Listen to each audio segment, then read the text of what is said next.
Magluluto po kami ng hapunan, kangkong adobo po. Niluto na namin, ginisa ko na po yung bawang at sibuyas.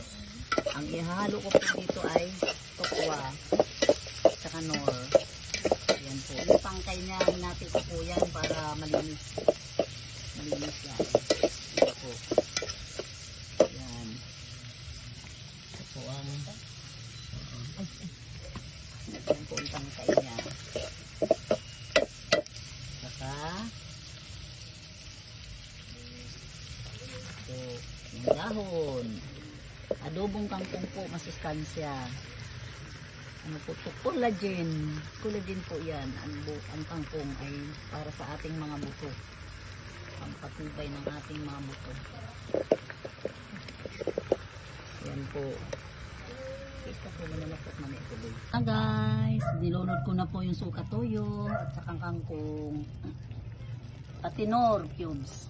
Nor chicken cubes po. Ito po na. Nor cubes. Yun na lang po pantimpla. Tsaka tokwa. Ayan po. Ang aming tokwa. Halo. Adobong kangkong with tokwa. Adobong kangkong na may tokwa. Yes. Ayan, masarap po yan. Tinikman po namin. Masarap.